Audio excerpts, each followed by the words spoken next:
perdón, vamos a ver esto y un tema más dentro de base de datos. Vamos a comenzar con conceptos de base de datos, base de datos relacionales. El lenguaje SQL, vamos a hacer una introducción, va a ser la parte 1. Vamos a llegar a la parte 2 y quizá a la parte 3, si es que nos da el tiempo. Me quedó el mensaje.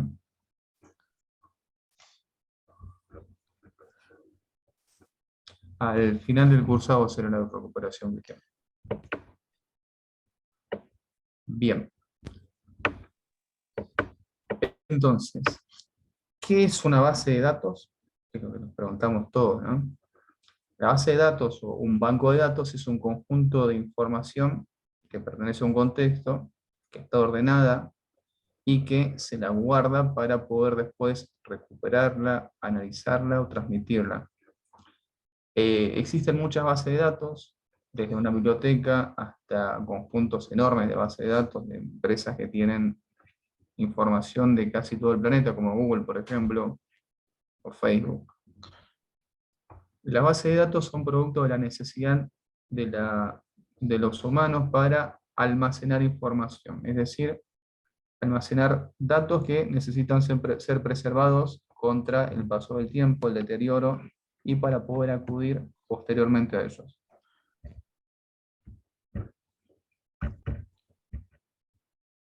No avanzaba, ahora ¿qué les pasa a esto? Ahí está, no quería hacer el clic ese.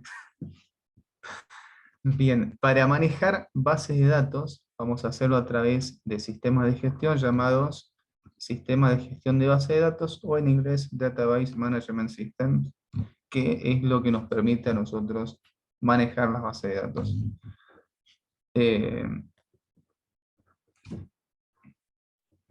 Bueno, creo que ya no hay nada más interesante. Existen muchos tipos de base de datos diferentes, y la mejor base de datos para una organización específica depende de cómo pretenda la organización utilizar los datos. O sea, no hay una que digas, esta es la mejor para cualquier uso. Siempre depende de qué es lo que se vaya a hacer y cómo se lo vaya a hacer. Entre las diferentes bases de datos que existen están las bases de datos relacionales, que son las que vamos a utilizar nosotros. Es, en esencia, un conjunto de tablas o relaciones formadas por filas, que son los registros, y columnas, que son los campos. Entonces, cada fila tiene un ID único, denominado clave, y las columnas contienen los atributos de los datos. Esto es más o menos como una tabla de Excel, más o menos, donde cada fila es única, no se puede repetir, no pueden haber dos filas exactamente iguales. Por lo menos el ID es diferente. ¿Qué es el ID? Es un identificador único para cada tabla. Puede la tabla tener otro tipo de ID, que va a ser un ID de otra tabla. Entonces, de esa manera se van a ir relacionando. Otros tipos de base de datos son las bases de datos orientadas a objetos, las bases de datos distribuidas, las bases de datos no SQL, que son las no relacionales, son muy parecidas a los diccionarios que vimos en Python o los archivos JSON. Existen también las bases de datos OLTP, que eran bases de datos de procesamiento de transacciones, algo así. Lo voy a buscar. Siempre me olvido qué significa esa sigla. OLTP.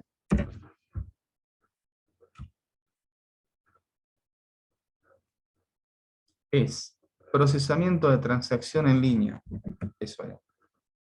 Base de datos multimodelo, base de datos de autogestión, y lo que están acá abajo son algunos motores de base de datos como MySQL, SQL Server, PostgreSQL, MongoDB, y el que está abajo a la derecha, que es SQLite, es el que vamos a usar. ¿Por qué usamos este? Porque es sencillo, es liviano y no requiere mucha configuración para poder utilizarlo, por lo tanto, no le va a generar mucha complicación hacer el proyecto con SQLite. ¿Qué es una tabla de base de datos? Bueno, es más o menos lo que le decía, es como una tabla de Excel, en donde vamos a tener los datos organizados para poder después consultarlos. Lo que tenemos que tener en cuenta acá es que cada columna tiene que tener un tipo de dato. Entonces, en Excel, por ejemplo, tenemos una columna con fecha, otra con nombre, otra con apellido, y siempre se respeta que en cada columna va un tipo de dato específico. Acá lo mismo. Las columnas o los campos siempre tienen un tipo de dato determinado.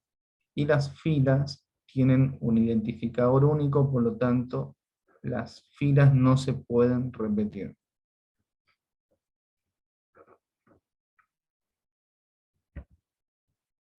Bien, acá hablamos un poquito de qué son los campos, que se refiere al nombre de la columna, y que es el dato no es único, sino el tipo de dato de las columnas es único.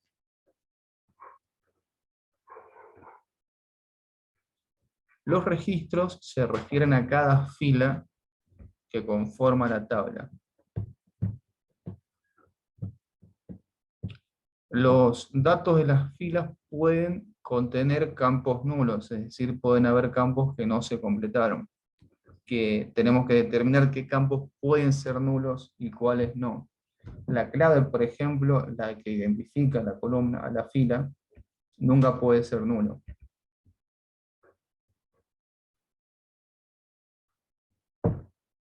Acá, por ejemplo, vemos una tabla que tiene registros, que son las filas que tiene, y los campos son las columnas. Los campos de nombre, de apellido, de edad. El campo Franklin, por ejemplo, es un campo, la columna nombre, y del registro con, bueno, no tiene identificador acá, pero sería el ID 0 quizá, o el 1.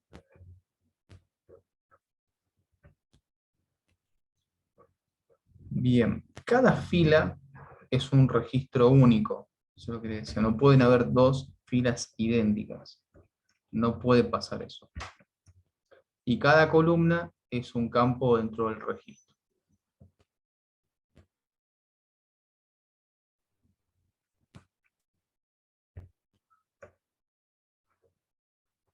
Bueno, la parte esta de base de datos relacional nos habla de que vamos a tener diferentes tablas y que las tablas están relacionadas entre sí. ¿Cómo se relacionan las tablas? Bueno, habíamos dicho que las tablas tienen un identificador único. Ese identificador va a ser la forma en la que las tablas se van a comunicar. ¿Por qué? Porque yo en vez de poner todos los datos de una fila de una tabla, pongo directamente el identificador, perdón, y con esto ya sé cuáles son todos los datos que yo voy a tener en esa fila, porque hago una consulta desde una tabla a los valores de otra.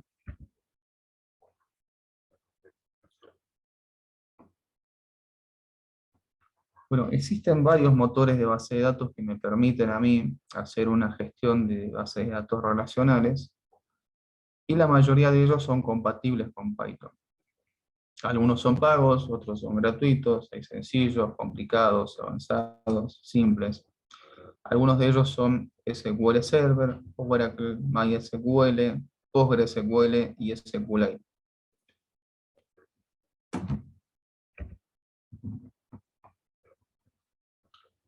Cada uno de ellos cuenta con módulos que permiten que podamos trabajar con esa base de datos. Lo que sucede es que cada desarrollador de base de datos genera los módulos para que los diferentes lenguajes puedan hacer uso de ese motor. Entonces proveen las librerías necesarias para que esa base de datos o ese motor de base de datos sea compatible con el lenguaje.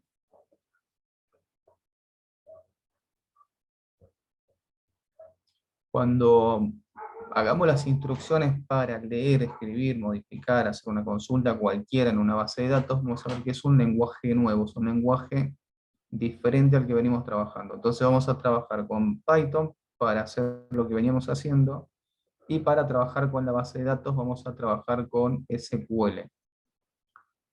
El lenguaje de consulta, en este caso, no varía mucho entre los diferentes motores de base de datos.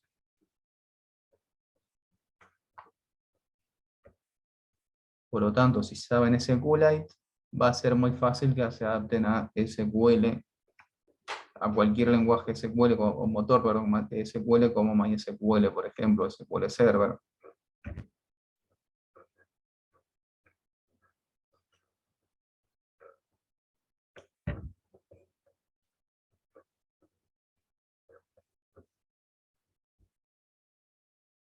Bueno, acá un poco más de lo que les venía diciendo.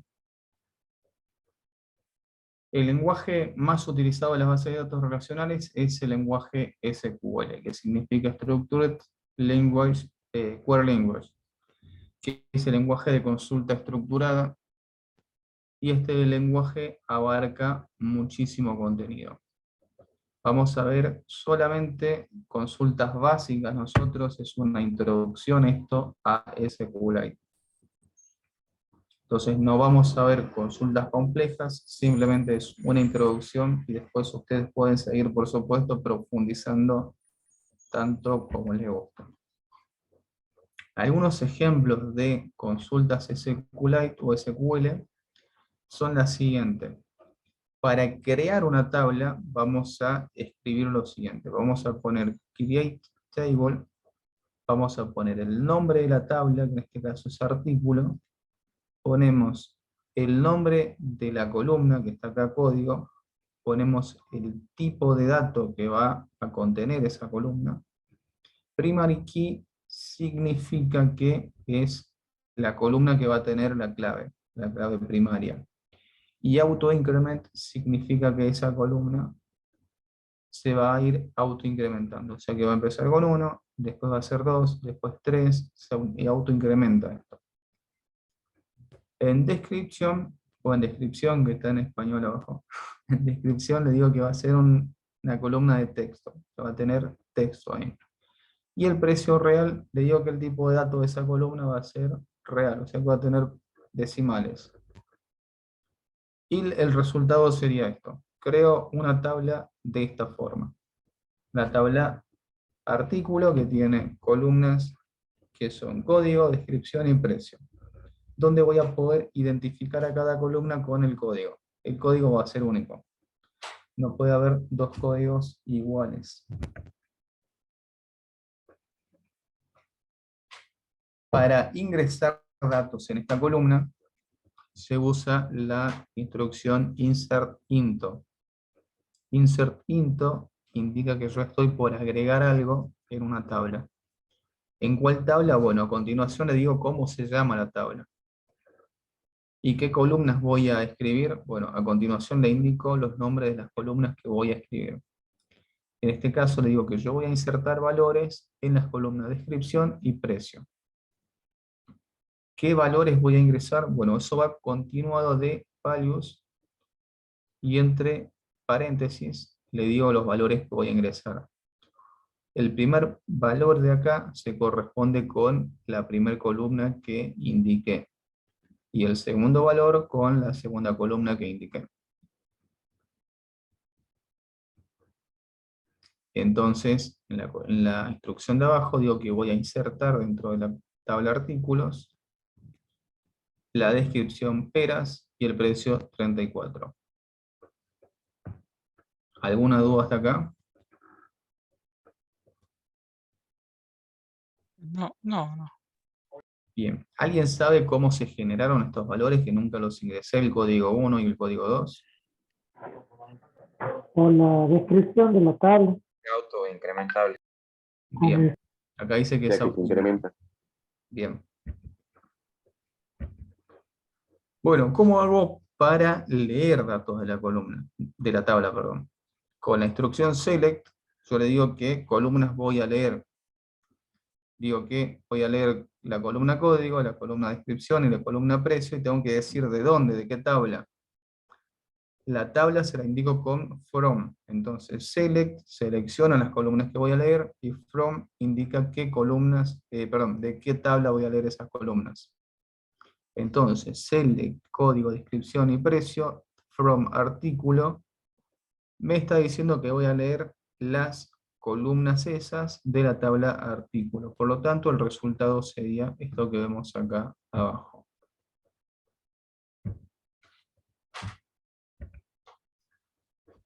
Ahora, si yo quiero leer todas las columnas, no hace falta que escriba columna por columna. Directamente pongo el asterisco y eso significa que voy a leer todas las columnas de artículos. Esto me muestra todas las columnas de artículos, que es lo mismo que estaba antes, porque antes había escrito todas las columnas.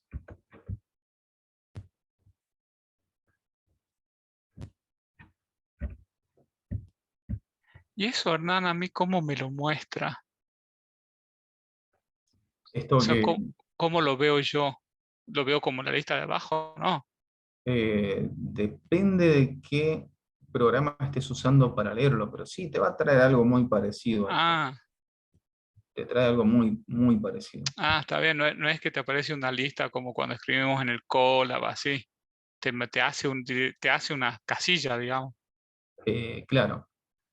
A ver, no tengo una base de datos para mostrar acá, pero la próxima clase vamos a hacer nuestras propias bases de datos igual, nuestras propias tablas, y ahí ya vas a ver, es básicamente esto. Bien. Creo que no tengo, a ver, parar. Y si la tengo no me acuerdo las contraseñas de la base de datos acá, así que ya sigamos mejor, porque si no hasta que Ya me que muestre acuerdo. una, tengo una en mi celular. Pero no te entendí, Manuel. ¿Querés que muestre una? Tengo una en mi celular. Ah, buenísimo. Ahí vamos a ver que Manuel nos muestra un poco. Yo dejo de compartir, porque igual de paso se hace un poco más dinámico. Así vemos cómo son los resultados de las consultas.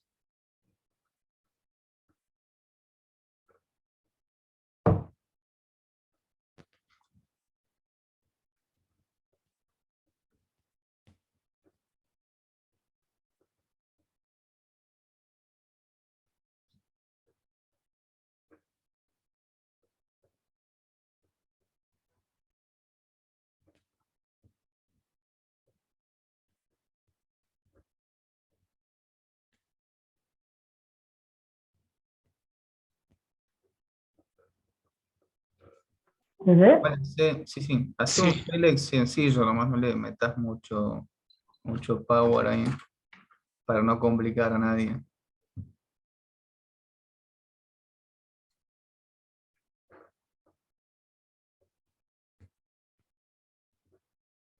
Ahí la base de datos de contraseña compartirla.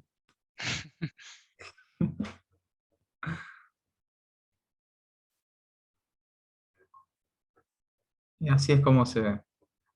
Ah, Incluso le podés poner alias. ¿Podés hacer una consulta con alias?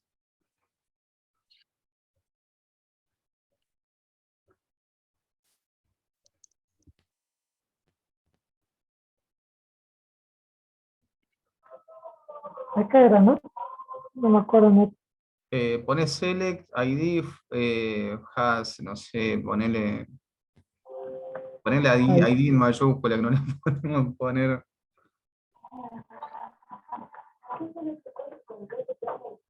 ¿Así? Sí, sí. Y ahí anda poniéndole, Ah, claro, le falta el from. ¿cómo se llama esta?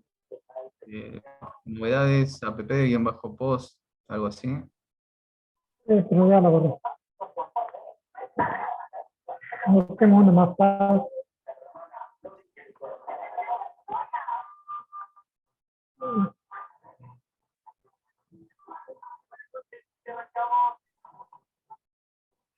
No, pues,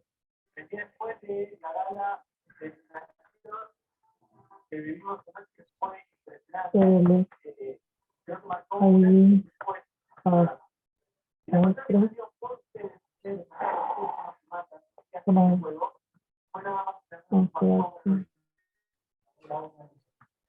Te falta el H ahí.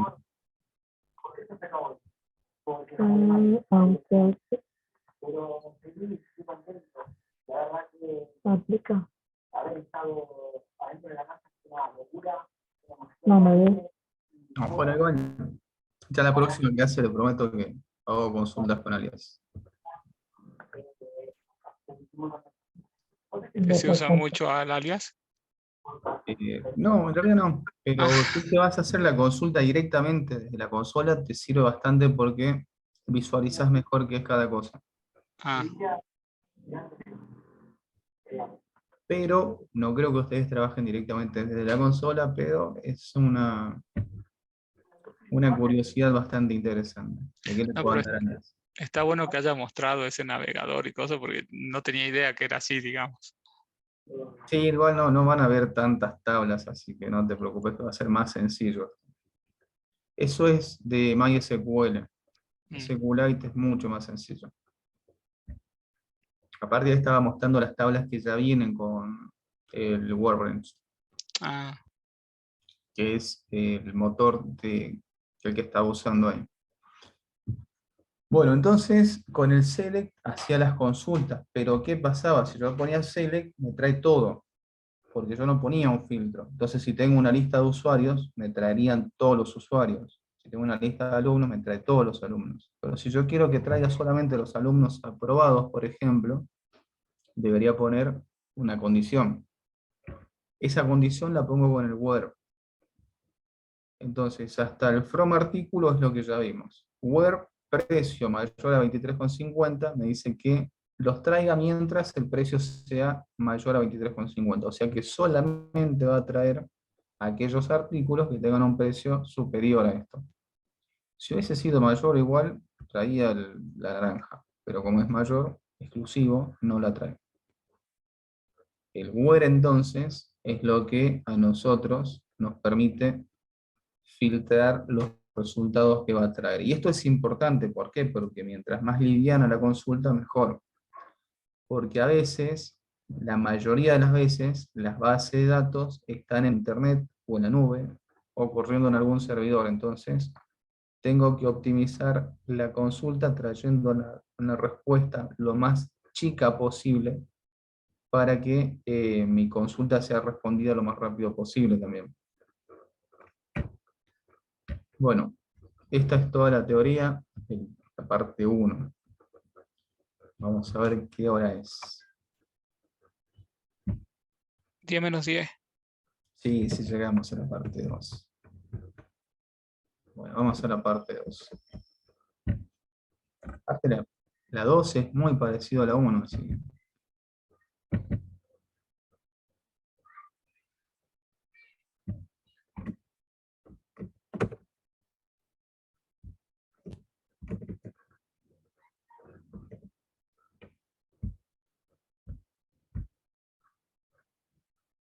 Bien, vamos a ver acá un poquito de repaso porque es muy parecido. El CRUD es una sigla en realidad, como que crudo, pero no.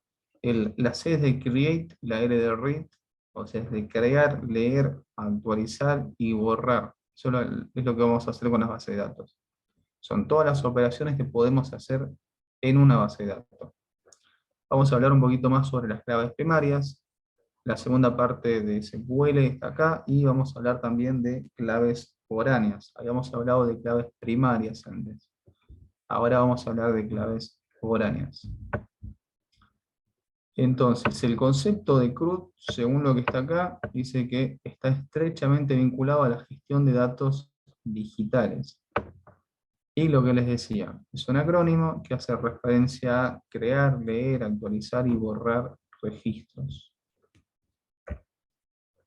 Vamos a comenzar con... bueno, no era acá, era la siguiente. Pero acá habla un poquito de lo que es el CRUD, de lo que se puede hacer.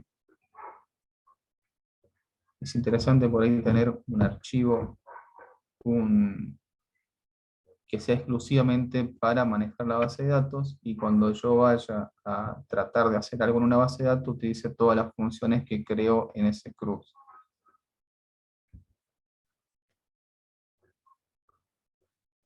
Bien, lo que teníamos en la diapositiva anterior, de cómo crear una tabla, ya lo vimos a esto.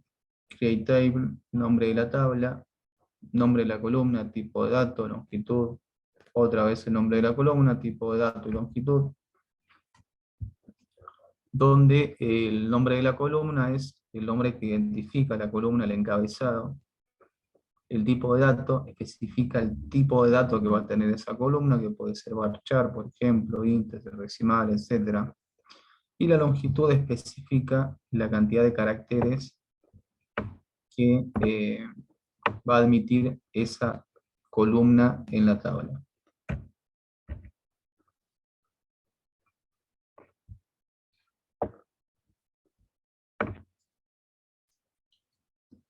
Bueno, cada columna puede tener distintas propiedades para aplicarse. Por ejemplo, la propiedad de primary key, la cual nos permite indicar qué columna o qué conjunto de columnas va a ser la clave primaria.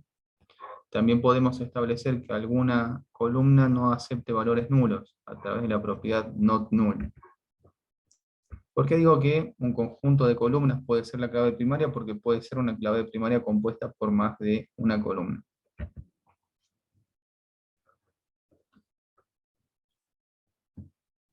Bien, entonces con esto de acá, creábamos una tabla. Tenemos el nombre de la tabla, que es código, int indica el tipo de dato. Primary key, ya vimos que lo que hace es indicar que esa columna va a ser o va a contener la clave primaria. Y not null simplemente indica que no puede estar vacío el valor de esa columna. Descripción text 100 indica que admite hasta 100 caracteres de tipo texto. Y hasta acá es lo nuevo.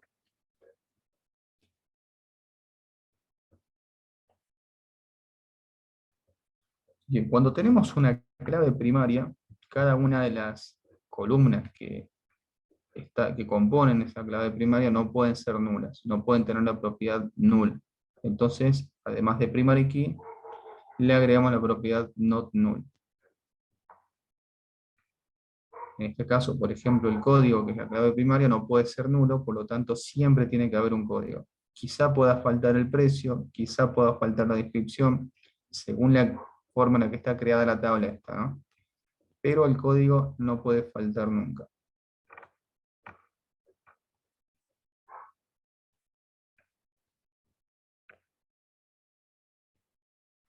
Si necesitamos que la descripción o el nombre del artículo siempre estén escritos, entonces a cada columna que yo necesite que sí o sí esté, le agrego la propiedad not null.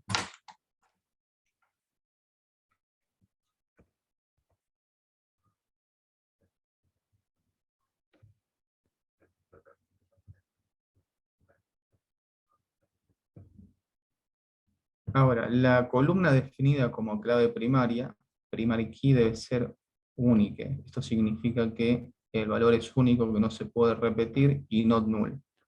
Esto significa que los valores, como les decía, no pueden ser nulos.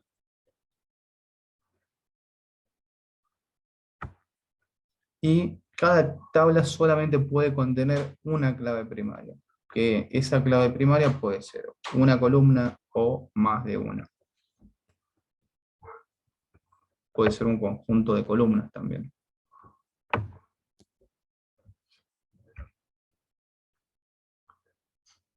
Ahora, si se fijan, la tabla clientes tiene una clave primaria, que es clientes ID. La tabla libros tiene una clave primaria, que es libro ID. Y la tabla órdenes tiene una clave primaria, que es orden ID. Pero yo puedo saber qué cliente es el que hizo la orden porque tengo el número de cliente, que es el cliente ID, como clave foránea.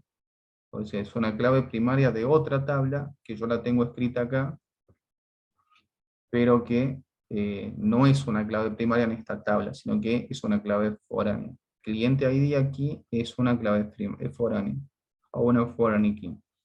Lo mismo que el libro ID. ¿Por qué? Porque esta orden tiene un cliente que hace la orden, pero tiene un libro que el cliente ordenó. Y también tiene una fecha. Entonces yo puedo saber qué cliente hizo esta orden y qué libro ordenó. ¿Alguna duda hasta acá?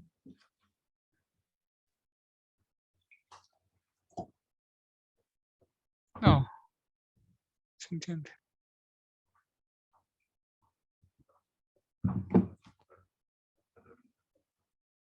Bueno, hasta acá más o menos lo mismo. Aquí no hay novedades. Estamos viendo lo mismo que ya habíamos visto. Acá me dice que SQLite no recomienda el uso de claves autoincrementales, que si quiero usar una clave, por ejemplo, para cargar personas, podría usar un número de queries. Si quiero ingresar artículos, podría poner nombres de artículos, perdón, códigos de artículos, según, por ejemplo, qué tipo de artículo estoy cargando y demás. Pero, de todas maneras, la opción de usarlo está. Y lo podemos hacer porque, aunque no lo recomienden, es una práctica bastante habitual. No se recomienda por ahí por la eficiencia del uso de esta metodología. ¿Y qué es lo que hace la clave autoincremental? Lo que vimos hace rato. Va autoincrementando de a uno los valores del ID. Si empieza en 1, el siguiente es el 2, y el que le sigue 3, y así.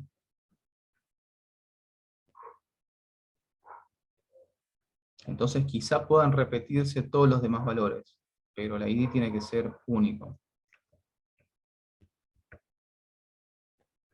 Tampoco se recomienda que use el número de documento, ¿no? En realidad no, porque el número de documento puede repetirse. Puede darse el caso de que dos documentos sean iguales. Pero el número de quill sí va a ser único. No, también hay empresas que se repiten. Por lo menos lo que tuve la conocimiento de eso, hubo empresas que se repetían. No el nombre, pero sí el número de queen. ¿Se repetía en el quill? Ah, mira, Sí, no tenemos, no hay salvación entonces. Bueno, pero ¿cuál es la probabilidad? Debe ser algo mínimo, muy raro. Sí, esperemos que no nos toque. lo que pasa cuando ahora el queen se identificaba por sexo y bueno, y por el lugar donde nacía. Ahora con esta identificación de cambio de sexo y a su vez el cambio de género X también te hace problema para la generación de query.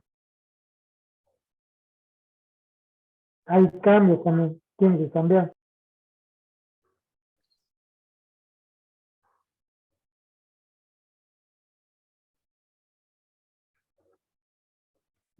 Bien, esto que está acá es un poco más de lo que ya habíamos visto, el select, nombre de columnas, from y el nombre de la tabla de donde queremos hacer la lectura.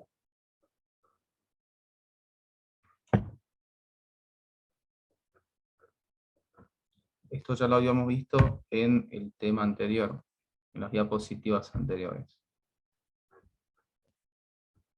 Y también que para abreviar podíamos poner el asterisco y que nos seleccionaba todas las columnas y nos mostraba todos los valores. Lo que faltaría acá es el where para poder filtrar los valores que trae. ¿Ok? Ahí viene el where.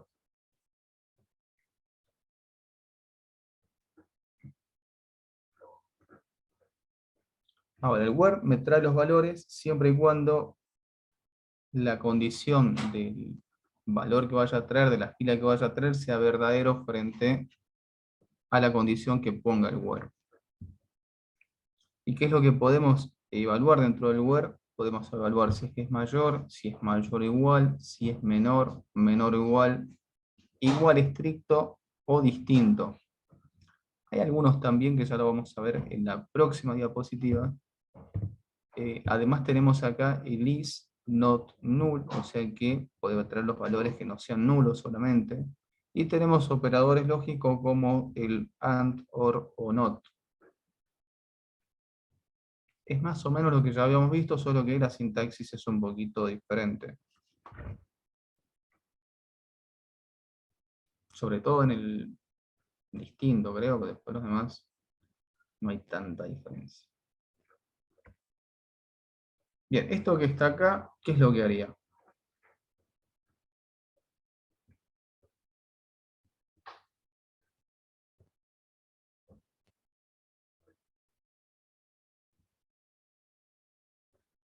¿Nos estás preguntando? Sí. Ah, ¿Pregunta retórica? No. que selecciona todo de artículos, de una tabla de artículos, Claro. Sí. donde el precio tiene que ser igual a 34. Bien, o sea, solamente trae aquellos artículos que tengan el precio exactamente igual a 34. Si es distinto, no lo trae. Así sea Ah, 34 con un centavo, no lo trae. pero vos necesitas de seleccionar todo para que evalúe, digamos. El select con el asterisco selecciona todas las columnas, o sea, va a traer todas las columnas de ese artículo, o de Sí. esos artículos. Ah, está bien. Está. Perfecto. Porque where es dónde. Claro, O sea, donde el precio es 34. Ah, y nos va a dar, y nos va a dar toda la. Si encuentra ese artículo, nos va a dar la fila entera, o sea, con todas las columnas, digamos. claro. Eso es Está porque es bien. el asterisco acá. Si Está hubiese bien. Si no, puesto vos también yo le podrías pedir que del artículo, del que vale 34, te traiga, por ejemplo, no sé, el nombre, la fecha de compra, por decir algo. Y no te dé todas las columnas, sino una columna en particular, digamos. Ah, sí, y eso cambiaría con eso iría donde está el asterisco, digamos. claro, en vez del asterisco pongo directamente la columna que quiero. Está bien. Entonces, el asterisco significa que nos va a traer la fila entera que tenga un precio 34. Gracias. No, interesante. Bien. Entonces, esto que está acá, el insert into, ya lo habíamos visto también. Lo que le pongo es el nombre de la tabla donde quiero hacer la inserción. Le pongo las columnas que quiero escribir y los valores abajo. A esto ya lo habíamos visto también. Esto es un poquito más de la explicación, pero es más o menos lo mismo que ya vimos en la diapositiva anterior. Ahí cuando tiene que ir todos los datos de las tablas, ¿no es cierto? Todas las columnas tienen que estar detalladas. No necesariamente puedo escribir, si es que la configuración de la tabla me lo permite, un solo registro, por ejemplo. Puedo escribir solamente el nombre, por ejemplo, y después todo lo demás que quede como nulo. Entonces con esto, si yo pongo solamente el nombre de la tabla y pongo los valores, sí, tienen que estar todas las columnas. Pero si yo pongo los nombres de las columnas, puedo elegir en qué columnas voy a escribir. Poniendo los nombres de las columnas, tengo que elegir qué columnas voy a escribir. Pero si no pongo los nombres de las columnas, me veo obligado a escribir todas las columnas.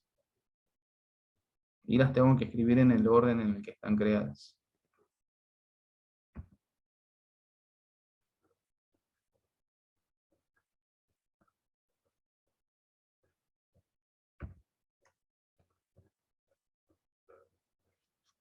Bien, acá cuando mando descripción y precio nada más, no mando el código, pero el código, como es autoincremental, se autoincrementa y se escribe solo, aunque no lo ponga acá. Ahí estoy ingresando un solo registro. Pero ¿qué pasa si tengo más de un registro para ingresar? Lo puedo ingresar de la siguiente manera. Pongo insert into, en qué tabla quiero ingresar los artículos, los registros, que en este caso es artículo.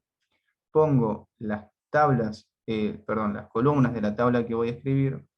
En este caso tengo el código, la descripción y el precio. Y abajo pongo los valores que voy a escribir.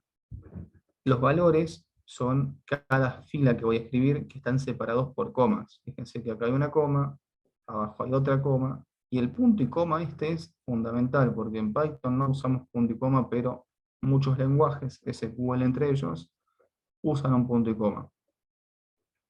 Entonces con el punto y coma finalizamos esta instrucción.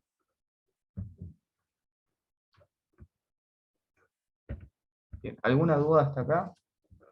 No. Y lo de abajo coincide con la cantidad de opciones que yo tengo digamos, en artículo. Código, descripción, precio. Tiene que coincidir, digamos, la cantidad de valores, ¿o no? Sí.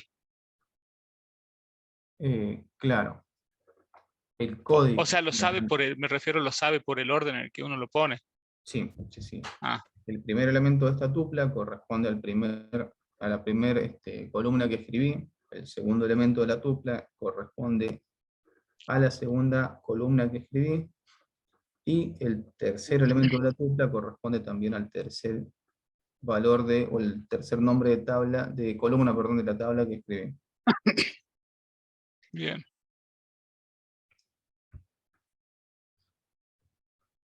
Bien, ¿cómo hago una actualización de registro acá? Con la sentencia update.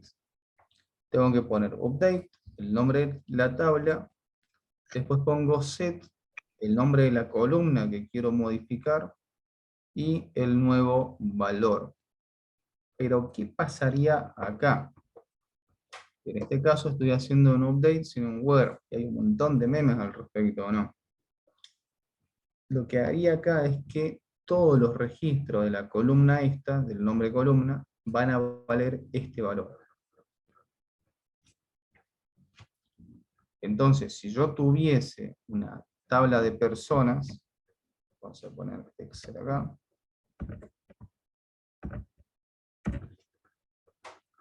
vamos a esperar un poquito. Si yo tuviese una tabla de personas con algunos campos como nombre, apellido, documento, por ejemplo, que acá está el nombre, que yo tenga Manuel, que esté Leo,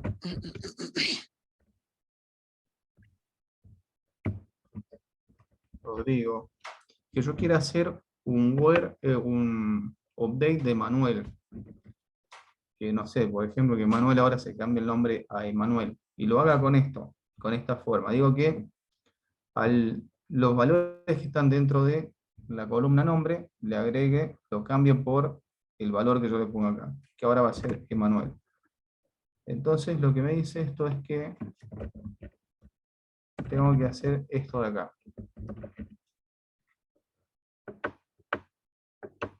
Perdón por ese ruido. Entonces va a quedar así, todo se llama Emanuel, todos nos llamamos Emanuel ahora. ¿Por qué? Porque no hay un where, no hay algo que me filtre, que me diga solamente modifica esto. A eso lo arreglo con el where. O sea, voy a modificar el nombre mientras el código sea 51, me dice acá. Entonces, este tiene el código 2. Lo cambio solamente si tiene el código igual a 2. Y lo demás queda intacto. Entonces el where es importantísimo para preservar los valores que tengo guardados. Si no, puedo destruir todo. Y acá no hay control Z, así que tengan cuidado con lo que hagan en la base de datos.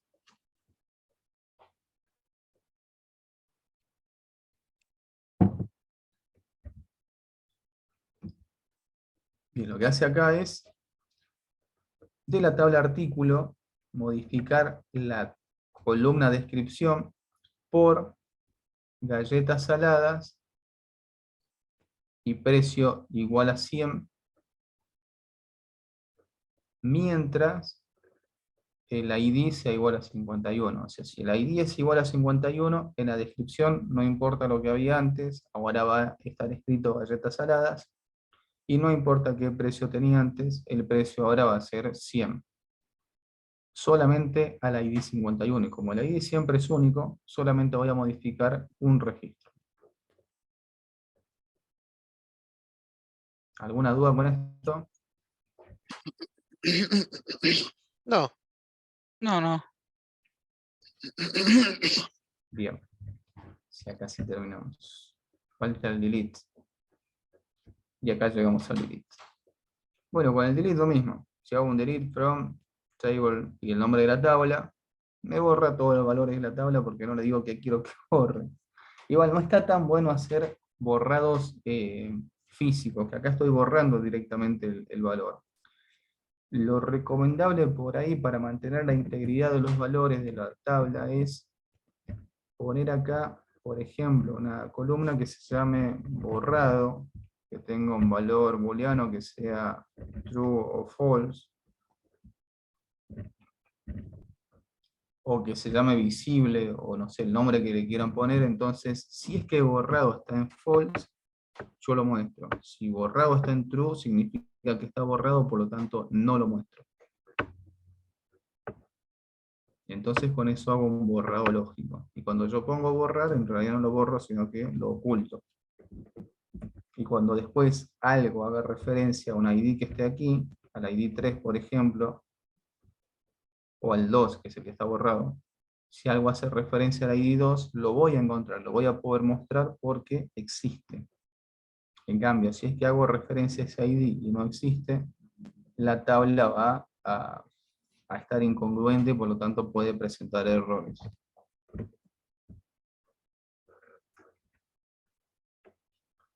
Ahora, de nuevo, esto, el delete from artículo, me está borrando todo.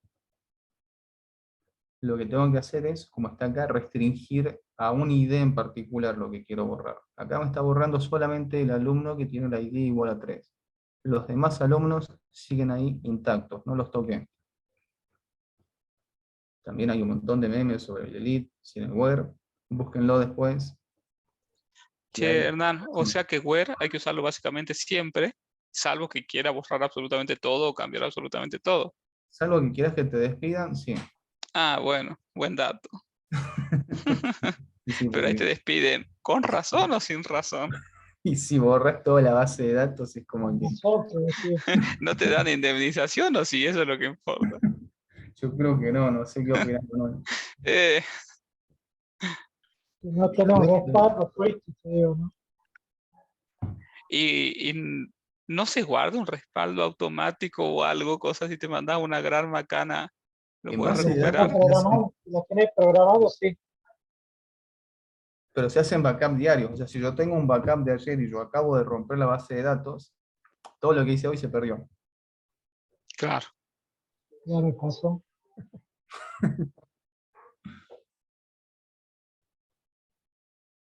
Fue un trabajo bastante arduo recuperar toda la información. Perdimos 5 horas de información.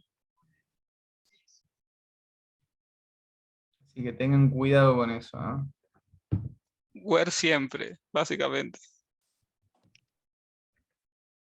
Word siempre. Y Bueno, las revisar relaciones entre tablas. Las tablas tienen relaciones a través de las claves. Las claves primarias de una tabla van a ser las claves foráneas en otra. Entonces, a través de esa clave primaria, que va a ser una clave foránea en otra tabla, yo puedo tener acceso a todos los registros, a todo el registro, perdón, de la tabla que contiene la clave primaria.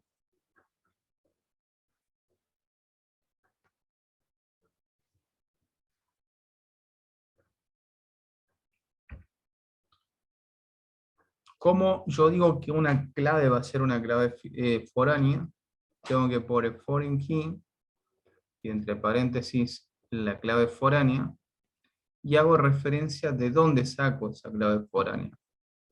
Entonces pongo reference, el nombre de la otra tabla y cómo se llama ese campo dentro de la otra tabla.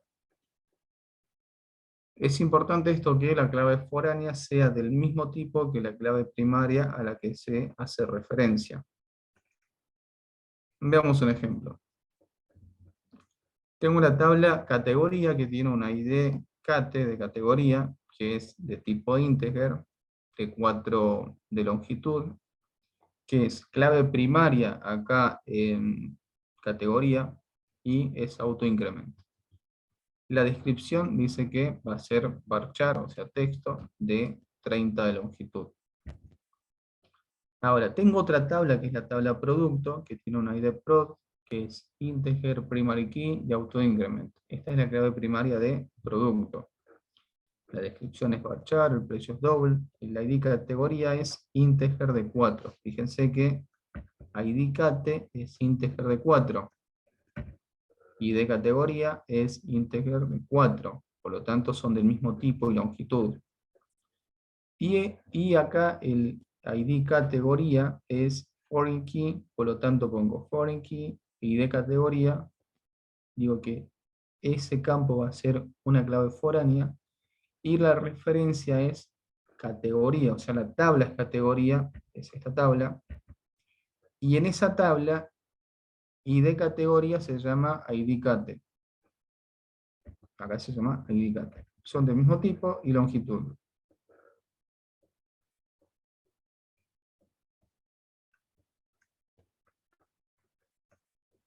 Y hasta acá, no, faltaba esto. Bueno, Las claves foráneas pueden repetirse. Habíamos dicho que las claves primarias tienen que ser únicas y no pueden repetirse. Pero, por ejemplo, la tabla cliente tiene un ID de cliente que es único. No pueden haber dos clientes con el mismo ID. Pero la clave pedidos puede tener varios pedidos del mismo cliente, por lo tanto, en esa tabla el ID del cliente puede repetirse varias veces, como el ID de Facundo y Leo en Cocina Ramírez, por ejemplo.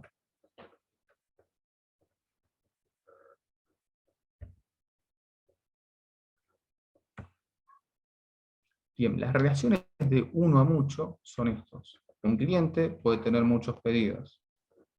Un cliente, muchos pedidos. Esa es la relación de uno a muchos.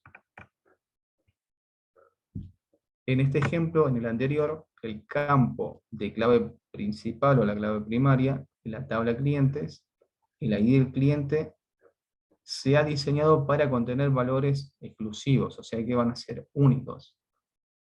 Y en la clave, cuando es clave foránea en la tabla pedidos, el ID del cliente puede ser repetido o usado varias veces en distintas filas. Por lo tanto, ahí sí se puede repetir, porque no es clave primaria, sino que es una clave foránea. Entonces, si yo quiero traer todos los pedidos de un cliente, hago un select en esta tabla pedidos y le pongo un where el nombre de la clave foránea sea igual a el ID del cliente que quiero consultar.